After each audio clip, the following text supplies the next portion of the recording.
It was supposed to be a dream honeymoon, aboard a luxurious cruise, drifting across the majestic Nile. But beneath the golden waters, danger lurked. One woman, beautiful and wealthy, promised love and happiness but met a fate far more sinister. A chilling note, a scream in the night, and now a killer among them. Was it the jealous lover, the mysterious stranger, or the man she trusted the most? Detective Hawthorne faces his most twisted case yet. The Golden Serenity, a magnificent cruise ship, cuts through the shimmering waters of the Nile, its decks bustling with an air of opulence and whispered intrigues. Among the elite passengers indulging in lavish dinners and moonlit dances is Eleanor Graves, a strikingly wealthy heiress whose name alone commands attention. She is basking in the glow of her recent marriage to the much younger and impossibly charming Daniel Ward, though behind her radiant smiles lurks a shadow of doubt, a whisper of unease she cannot quite place. Watching from the sidelines is Detective Alistair Hawthorne, a man who had sworn this voyage was meant for leisure, not investigation. Yet, the moment he stepped aboard, a peculiar tension gripped him, an almost imperceptible shift in the atmosphere, as though the very air carried a secret. And then, on the second night, as the ship drifts under the silver glow of the Egyptian moon, Eleanor receives an anonymous note slipped beneath her cabin door. "You won't leave this river alive." As the Golden Serenity glides effortlessly down the Nile, the warm breeze carrying the scent of jasmine and distant bonfires, an uninvited storm brews beneath the polished veneer of luxury. Iris Lane, Daniel's former lover, moves through the ship's grand hallways like a ghost of the past, her presence a silent threat lingering in every shadowed corner. Her eyes, once filled with love, now burn with something far more dangerous, resentment, perhaps even something darker. Though she remains poised, her forced smiles and clipped conversations betray an unspoken fury, a wound still raw despite the passage of time. Eleanor, ever the gracious hostess, pretends not to notice, but behind closed doors, doubt gnaws at her. Is Iris simply bitter, or does her heartbreak hold sharper edges? That night, as Eleanor retreats to her lavish cabin, exhaustion weighing heavy on her, a slip of paper catches her, tucked just beneath the gilded door. With trembling fingers, she unfolds it, her breath hitching as she reads the chilling words scrawled in deep black ink. "You won't leave this river alive." A gust of wind rattles the balcony doors, and for the first time, Eleanor wonders if the golden serenity of this cruise is nothing but an illusion, and if something far more sinister lurks beneath the surface. Murder strikes at midnight. The Golden Serenity sailed through the endless darkness of the Nile, its polished decks glistening under the soft moonlight. The river was eerily calm, the water a mirror reflecting the ship's grandeur as it glided silently along the ancient route of pharaohs. A warm breeze rustled the curtains in the lavish cabins, carrying with it the distant sounds of a lone violinist entertaining the last few guests who lingered in the grand ballroom. Midnight had settled over the cruise like a velvet shroud. Most of the passengers had retired for the night, their conversations and laughter now faded into the hush of their private suites. Yet, even in slumber, there was a tension in the air, something unspoken, something unseen. Then, a scream. A blood-curdling, heart-stopping cry shattered the stillness, slicing through the night like a jagged knife. It was the kind of scream that did not belong on a luxury cruise, the kind that sent ice crawling through one's veins. It lasted only a few seconds, but carried a depth of terror so profound that it seemed to reverberate through the ship's very walls. Cabin doors flung open one by one. Panic spread like wildfire as groggy passengers stumbled into the dimly lit corridors, their sleep-clouded minds struggling to process what they had just heard. Women clutched at their robes, men exchanged uneasy glances. Someone, somewhere, had just screamed in a way that no one should ever scream. And then silence. For a long, dreadful moment, there was nothing but the quiet lapping of the Nile against the hull, the distant creak of the ship shifting on the water. It was as if the very air had been sucked out of the corridors, leaving behind an unnatural void. Then came the first voice. It came from Eleanor's cabin, someone whispered, their voice trembling. The mention of her name sent a ripple of unease through the gathered crowd. Eleanor Graves, the young, beautiful heiress who had been the center of attention since the voyage began. The newlywed bride with wealth beyond imagination. The woman who had received that note. "You won't leave this river alive."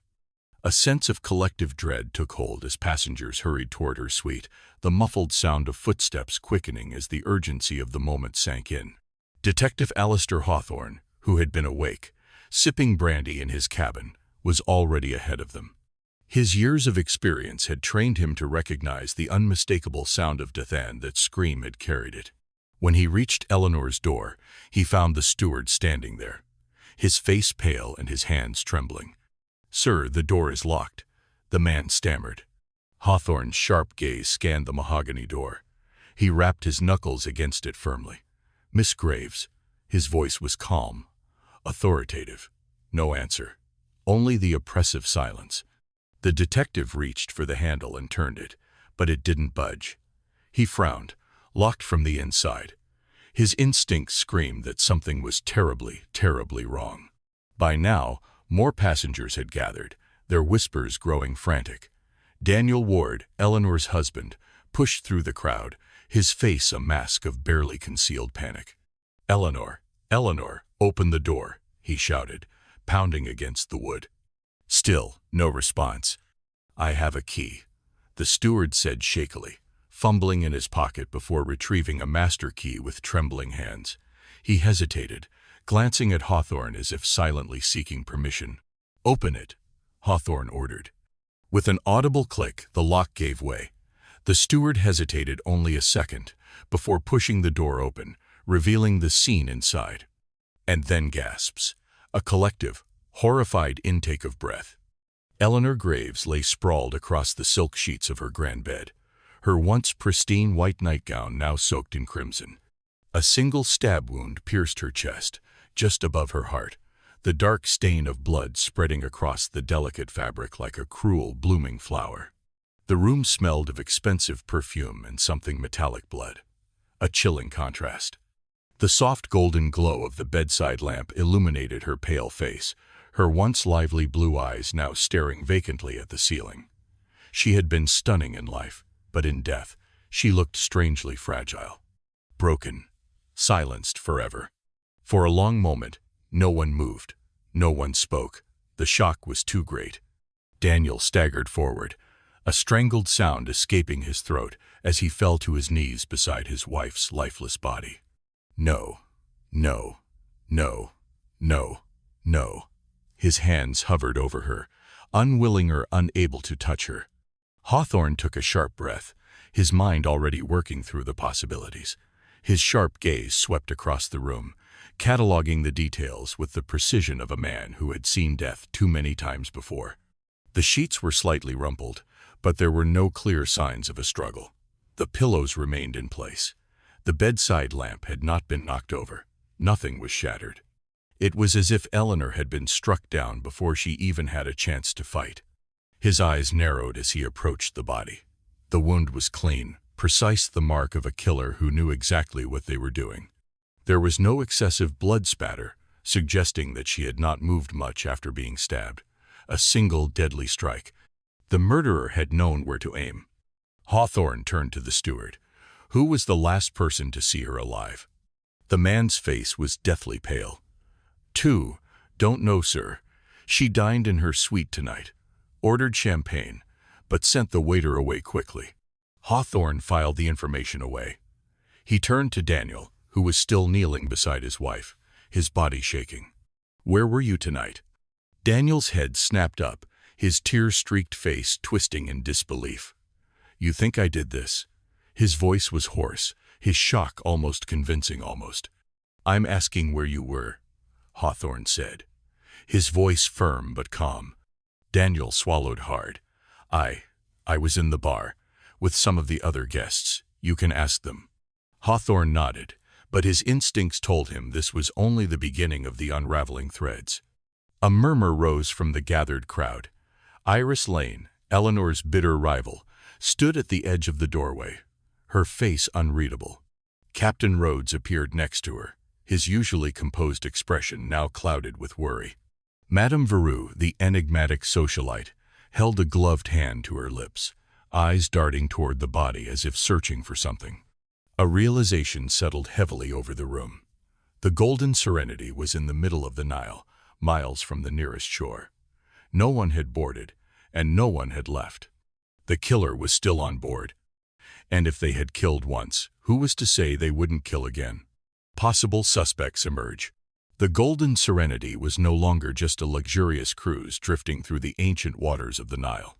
It had transformed into something far more sinister, a floating prison where a murderer walked unseen among the passengers, hiding behind a mask of innocence. The night's horrific events had shattered any illusion of safety, replacing elegance with dread, laughter with hushed whispers, and comfort with fear. The ship's grand dining hall, usually a place of merriment, had been converted into an impromptu interrogation chamber. Detective Alistair Hawthorne sat at the head of a polished mahogany table, his sharp eyes scanning the faces of the gathered passengers. Some sat in stiff silence, others shifted uncomfortably in their seats, and a few whispered anxiously amongst themselves. The air was thick with suspicion, the tension coiled so tightly it could snap at any moment. The murderer was here, among them, watching, waiting. Hawthorne leaned forward, his fingers interlocked as he began. Eleanor Graves was murdered last night. Someone in this room killed her, and I intend to find out who. A murmur rippled through the room. Some gasped, others exchanged nervous glances, but no one dared to meet the detective's gaze. He let the silence stretch, let it weigh down on them before he continued. Daniel Ward, the grieving husband, or the fortunate widower. All eyes turned to Daniel Ward, Eleanor's newlywed husband.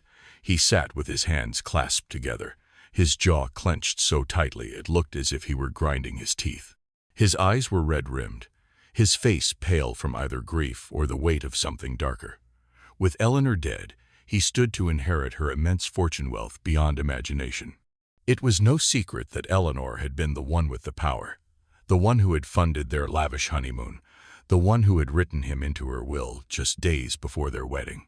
Was Daniel Ward a grieving husband, or had he been waiting for this moment all along? "Where were you last night, Mr. Ward?"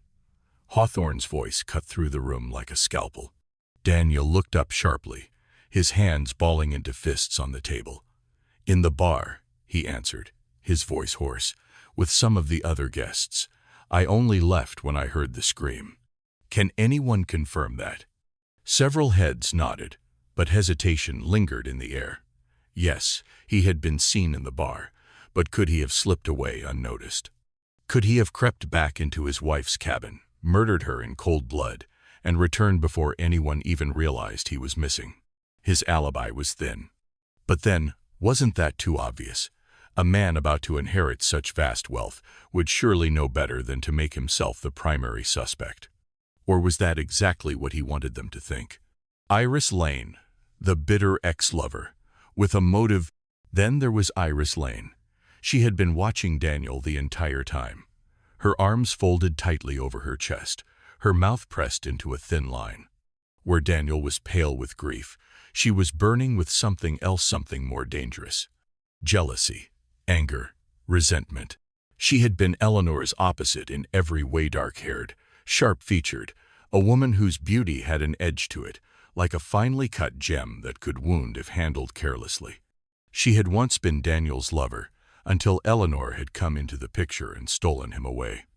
And last night, hours before Eleanor's murder, Iris had been seen arguing with her. "What did you and Eleanor fight about last night?" Hawthorne asked, his gaze never leaving hers. Iris exhaled sharply, shaking her head. "We weren't fighting," she said, though her tone was defensive. "We were just talking." Hawthorne raised an eyebrow. Several witnesses heard raised voices. Iris's jaw tightened. "Fine," she admitted, glaring at him. "She came to me. She accused me of trying to get Daniel back. She said I was making a fool of myself. I told her she didn't deserve him." A murmur went through the room. A motive. A clear one. "She was alive when I left," Iris added quickly. "Believe me, if I had wanted to kill her, I wouldn't have done it like that." A calculated statement. Cold. Too cold. Captain Rhodes. The man with something to hide. Hawthorne's gaze shifted next to Captain Rhodes. The captain was a man of discipline, always impeccably dressed, his uniform crisp, and his posture rigid. But tonight, his hands were twitching. His eyes darted around the room, never staying on one face for too long. A seasoned detective knew when a man was hiding something. "Captain, why were you seen near Eleanor's cabin last night, shortly before her murder?" Hawthorne asked, watching the man closely. Rhodes stiffened. "Routine patrol," he said simply. Hawthorne's eyes narrowed. Really? A captain personally patrolling the guest cabins, a task usually left to the stewards? The room fell into a hush. The captain swallowed hard. His fingers drummed against the table. I thought I heard something," he finally admitted. "Voices, an argument. And yet, you did nothing." The captain's silence was deafening. Had someone paid him to look the other way? Madame Veroux, the woman who knows too much. At the far end of the table sat Madame Veroux, the enigmatic French socialite, swirling the last remnants of wine in her glass with a slow, calculated motion. She had barely spoken all evening, yet her piercing emerald green eyes seemed to be taking in everything, weighing every word, every reaction. Hawthorne studied her carefully. "You seem very calm, Madame Veroux." A ghost of a smile touched her lips. "Should I be trembling in fear, detective?" she asked, her voice smooth as silk. "That depends," Hawthorne replied. "Do you have anything to fear?" She took a sip of wine before answering. "Fear is for those who do not know the game they are playing." A cryptic response. Too cryptic. Hawthorne leaned forward. "What do you know, madam?" She set her glass down with a quiet clink. "I know that people kill for many reasons, detective. Love, hate, greed, secrets." She held his gaze. "And sometimes they kill to cover up something far, far worse than murder." The room seemed to darken around her words. The chilling discovery, a blood-stained clue. As the interrogations continued, a sudden commotion erupted outside.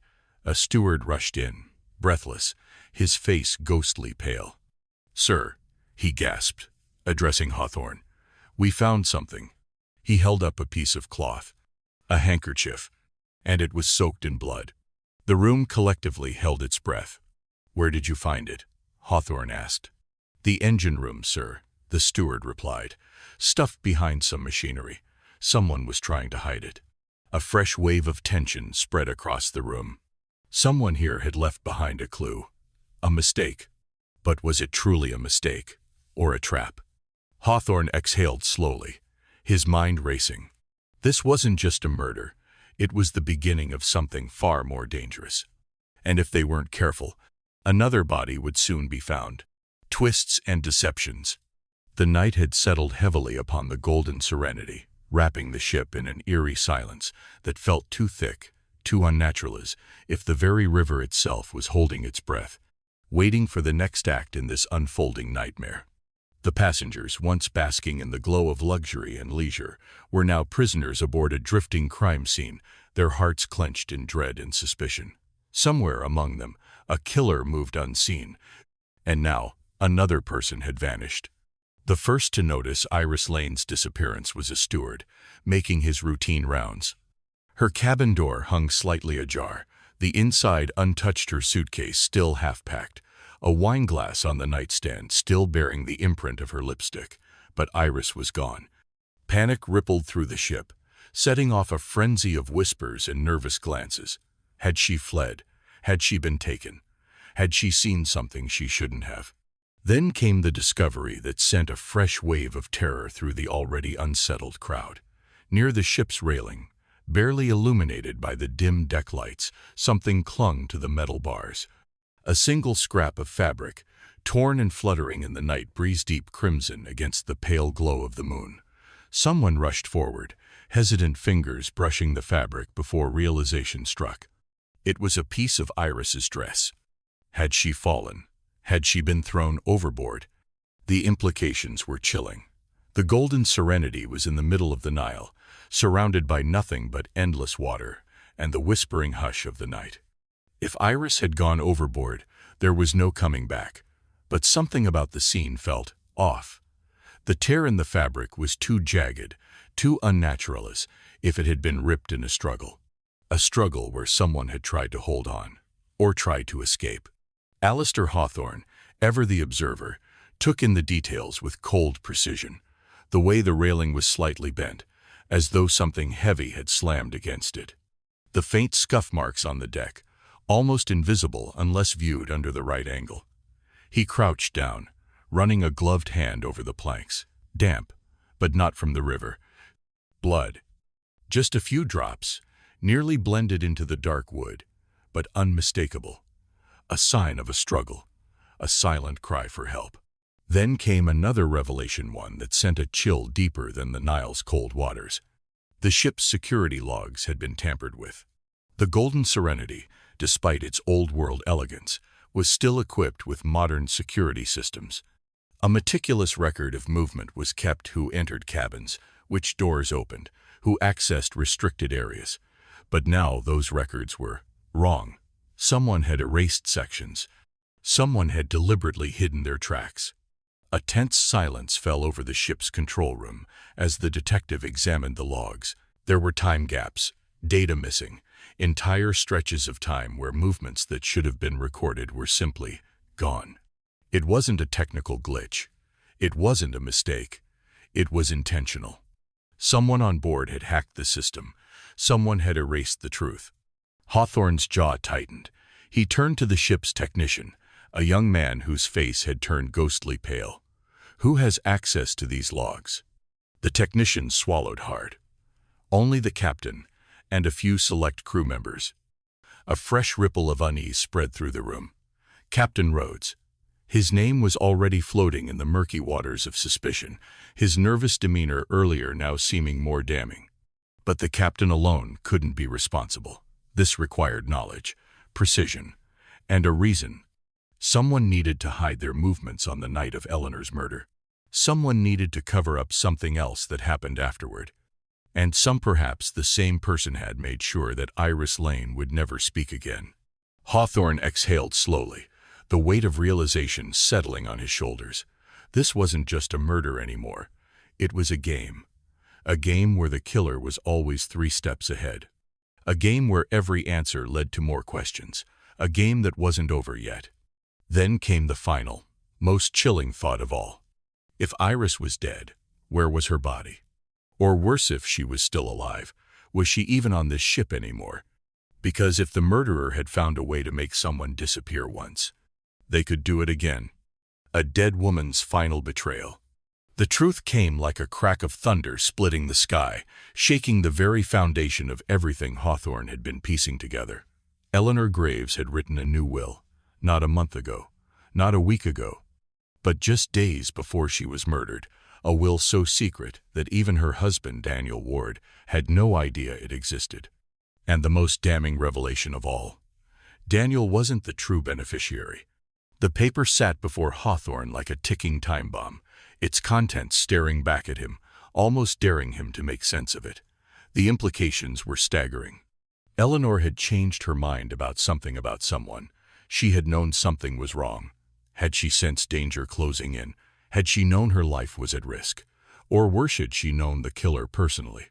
Someone had found out about this will, and someone had wanted to ensure it never came to light. A cold, creeping dread coiled around Hawthorne's spine as he analyzed the document. Eleanor's vast fortune, the luxurious estates, the stock investments, all of it was supposed to be Daniel's. That's what everyone had believed. But now, with this new will, everything shifted. Someone else was about to inherit, and that someone was still on this ship. The room felt smaller, the air heavier. The Golden Serenity had once been a vessel of luxury, of grand ballrooms and glimmering chandeliers. Now, it was something far different, a trap, where secrets festered in the dim corridors, where every glance held suspicion, and where somewhere was watching. Then, a chilling realization settled over Hawthorne like a shadow. The killer wasn't done. Hawthorne's instincts, honed from years of chasing criminals, screamed at him this wasn't just about covering up a crime anymore. It was about eliminating loose ends, and he had just made himself the next one. A subtle shift in the way the crew looked at him. A whisper here, a murmur there. Something had changed. As he moved through the ship, the feeling of being watched intensified, like unseen eyes were burning into his back. He had experienced paranoia before, but this was different. This was real. Then he noticed the first sign. Inside his cabin, something was off. The glass on his nightstand he was sure he hadn't touched was now on the floor, shattered. The drawers in his desk were slightly ajar, as if someone had gone through them in a hurry. And then, the most damning detail of all, a small silver cufflink on the edge of his dresser. Not his. Someone had been here. Someone wanted him to know it. His pulse quickened. If they had gone through his cabin, what had they planted? His mind flashed to the security logs, the ones that had already been tampered with. What if now there was new evidence? Evidence that pointed to him. A sudden knock at the door nearly made him reach for his revolver. He exhaled sharply before pulling it open. It was the steward.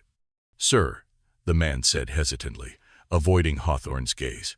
"The captain would like to speak with you." There was something in his voice, something rehearsed, as if he wasn't simply delivering a message, but rather delivering Hawthorne. The walls were closing in. But the final blow came when he arrived at Captain Rhodes' quarters. The room was dimly lit, the captain sitting behind his desk, his face set like stone. And on the table in front of him, laid out with almost theatrical precision, was a bloodied handkerchief. Hawthorne's own, or at least one identical to it. "This was found near Eleanor's cabin," Rhodes said, his voice heavy, unreadable. "And now the crew tells me you were seen there that night."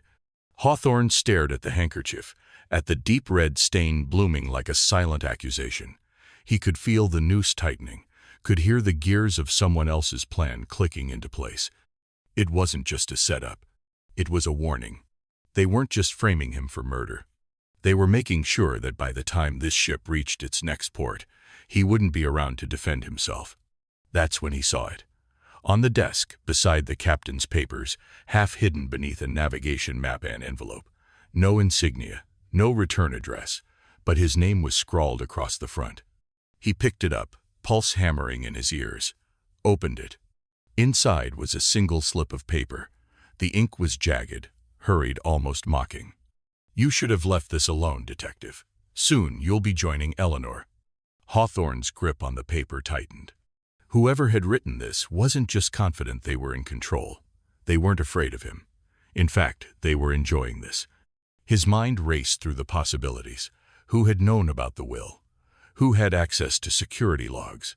Who was clever enough to erase their own tracks while shifting blame onto someone else? But more importantly, how much time did he have before the killer made their next move? Because one thing was certain. He was running out of time.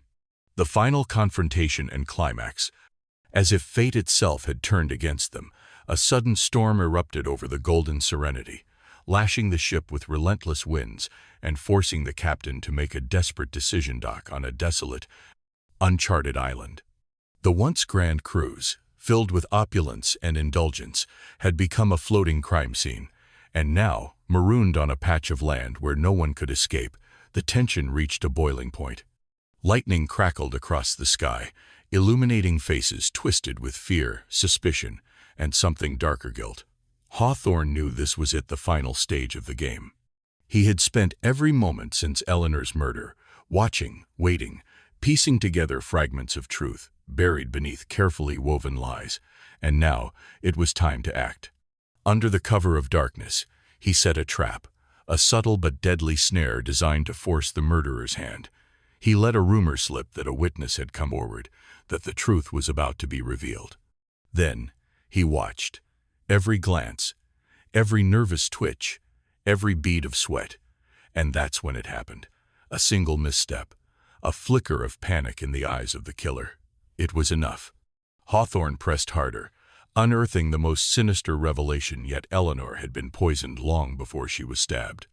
The blade through her heart had been a ruse, a desperate attempt to mislead the investigation, to make the murder seem impulsive rather than calculated. Someone had wanted her dead so badly they had planned for every contingency. But they had made a mistake. And now, with the storm raging around them, with no place left to run, the killer was about to face their reckoning. Hawthorne turned, locking eyes with the one person who had been hiding in plain sight all along. "It's over," he said, his voice cutting through the storm. But even as the words left his lips, a sudden move meant a flash of steel. The killer wasn't going down without a fight. A betrayal. Within a betrayal. The storm raged like a furious beast, waves crashing against the hull of the Golden Serenity, as if the river itself was trying to drown out the horrors that had unfolded aboard the once glorious cruise. Lightning tore through the sky, illuminating the terrified faces of the remaining passengers. The ship, forced to dock on a small, isolated island, now felt like a prison where the walls were closing in. And at the center of it all, standing amidst the chaos, was Detective Alistair Hawthorne, eyes locked onto the one person who had evaded justice for far too long. Madame Veru. The air between them crackled with tension. She stood eerily still, her velvet cloak clinging to her in the wind, her sharp, calculating eyes never leaving Hawthorne's. Even now, cornered, she exuded an unsettling calm. Hawthorne took a step forward. "It's over," he said, his voice cutting through the storm. "You killed Eleanor Graves. You poisoned her first, then staged the stabbing to mislead the investigation." A slow, almost knowing smile curled on Madame Veru's lips. "How predictable," she murmured, her voice smooth as silk. "You think you have it all figured out, don't you?" Hawthorne narrowed his eyes. "I do." He took another step closer, ignoring the way the wind howled around them. "You were her friend once, weren't you? Before she betrayed you. Before she took everything from you." That was the first time a flicker of emotion crossed her face, a glint of something dark and painful. "She took my life," Madame Veru said, her voice dangerously soft. "She stole everything from me. My fortune, my future, my dignity." Hawthorne nodded. "So you took hers." Madame Veru let out a small, breathy laugh, but it was empty, hollow. "Yes," she admitted, "and I'd do it again." Gasps rippled through the bystander crew members, passengers, those who had gathered on the deck to witness the confrontation. Even Captain Rhodes stiffened at the confession. But Hawthorne wasn't done yet. He held up the one final piece of evidence, a vial, no bigger than a finger, its glass still stained with the remnants of the very poison that had first claimed Eleanor's life. "Your mistake," Hawthorne said, "was thinking that the poison would go unnoticed, that the stab wound would be enough to throw us off. But you didn't count on one thing. I always look deeper." For the first time, Madame Veru's mask of control wavered. Her fingers twitched, a fraction of hesitation. And that was when it happened. A blur of movement, a sharp intake of breath. And then a blade, gleaming in the stormlight, drove straight into her back. Madame Veru let out a strangled gasp, her body jerking forward, her eyes wide with sheer disbelief. She choked, her breath catching as she staggered. And standing behind her, gripping the knife still buried in her flesh, was Daniel Ward. The silence that followed was deafening. Hawthorne's heart pounded. It wasn't over. It was never just Madame Veru. Daniel let the lifeless body slip from his grasp, watching dispassionately as she crumpled to the deck.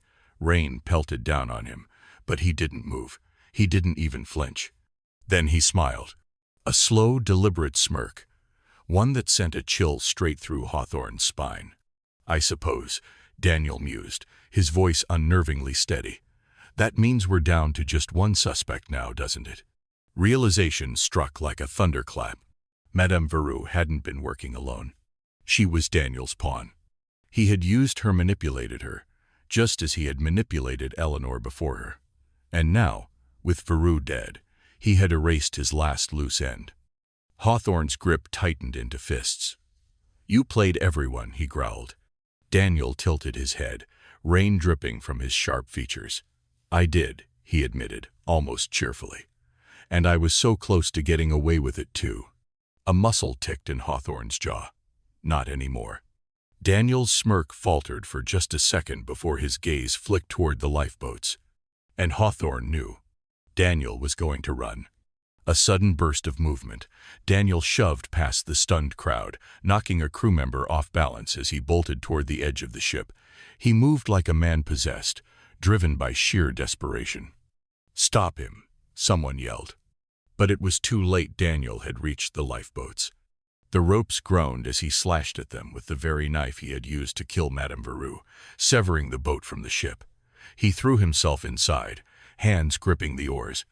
The waves roared beneath him, the storm thrashing the tiny vessel, but he didn't care. Escape was his only hope now. Or so he thought. Hawthorne, standing on the deck above, pulled out his revolver. One shot. Not to kill, not yet, but to sever the last rope anchoring the lifeboat. A sickening snap echoed through the night, and suddenly the boat was no longer secure. Daniel's smug expression turned to pure panic as the current took him, dragging the small vessel violently downstream, straight into the heart of the churning storm. The river swallowed him whole. His screams echoed over the storm for a few fleeting seconds, and then silence. The waters churned and raged, but there was no sign of him. No lifeboat, no movement, just the endless, merciless river. The game was over. The storm began to ease, the wind softening, the rain no longer pounding as fiercely against the deck. The tension that had held everyone prisoner finally began to break. Hawthorne exhaled, his shoulders lowering for the first time in what felt like a lifetime. The weight of the case, the lies, the betrayal, all of it finally sinking in. Captain Rhodes stepped forward, surveying the water, then turned to Hawthorne. "Do you think he's really dead?" Hawthorne didn't answer right away. His eyes remained on the river, watching, waiting. Then, after a long beat, he simply said, "The Nile doesn't give back what it takes." A pause, and then the first ray of dawn broke through the clouds, casting golden light over the ship. Eleanor Graves had finally been avenged. And as the golden serenity sailed away from the cursed island, leaving the storm and the ghosts of the past behind, Detective Hawthorne knew this was one mystery he would never forget. A shadow still lurks. The storm raged with unrelenting fury, the wind howling through the rigging like a vengeful spirit as the golden serenity rocked violently against the merciless waves. The deck was slick with rain and seawater, but all eyes remained fixed on the black abyss below the river that had just swallowed Daniel Ward whole. His final desperate scream had already faded, drowned out by the roar of the storm, his body dragged into the depths by the relentless current. For a moment, no one spoke, no one moved. They simply stood there, stunned, breathing heavily, their faces pale from the madness that had unfolded before them. Detective Alistair Hawthorne's heart pounded in his chest, but he didn't dare let it show. He had solved countless cases in his career, unmasked killers hiding behind wealth and status, but this had been unlike anything before.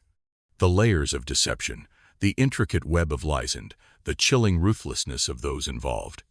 Daniel Ward was gone. Justice had been served. Or so they all believed. As the ship's engines rumbled to life, beginning its slow, cautious journey away from the cursed island, passengers exhaled in collective relief.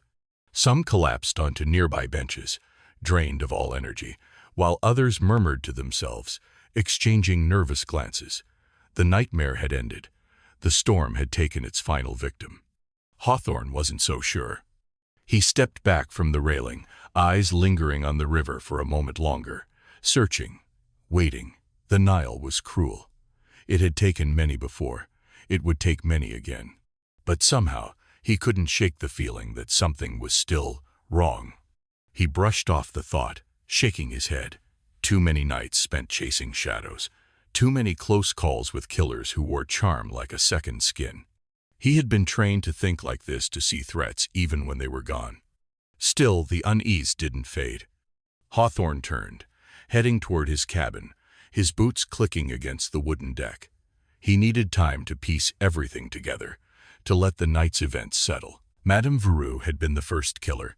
Daniel Ward had been the true mastermind, but something still gnawed at him, a lingering question he couldn't quite put into words. That was when his foot brushed against something. A slip of paper, half-drenched, crumpled at the edges, as if it had been placed there deliberately waiting for him. Hawthorne's breath hitched. He bent down, fingers curling around the damp note, his heartbeat hammering against his ribs. The ink was smudged from the rain, but the message was clear. You only caught one of us. The game isn't over. A deep, bone-chilling silence settled over him. His fingers tightened around the note. A third conspirator. His mind raced, flipping through the events of the past few days like pages in a case file. Hadn't it all felt too easy, too neat? Yes, Daniel Ward had orchestrated the plan, using Madame Veroux as his pawn, his disposable weapon. But had he acted alone? Hawthorne's gaze darted across the dimly lit deck. Who had left this note? Who had been watching? Who had played the long game remaining in the shadows while Daniel and Veroux took the fall? His stomach clenched as a horrifying realization sank in. This wasn't a taunt. It was a warning. Someone was still on this ship. Someone who had let Daniel take the fall while they slipped away unnoticed. Someone who wasn't done playing. The detective's grip on the note tightened as he turned, scanning the deck. Passengers were still scattered about, their faces exhausted but relieved. Crew members worked to stabilize the ship, securing ropes and checking the rigging. But among them, somewhere, the third conspirator remained. Watching, waiting, smiling. A shadow moved near the entrance to the lower deck. Hawthorne's instincts screamed at him, but when he turned, there was nothing. Just the flicker of a lantern, swaying slightly in the wind. A trick of the light. Or something far worse. The game wasn't over. It had only just begun.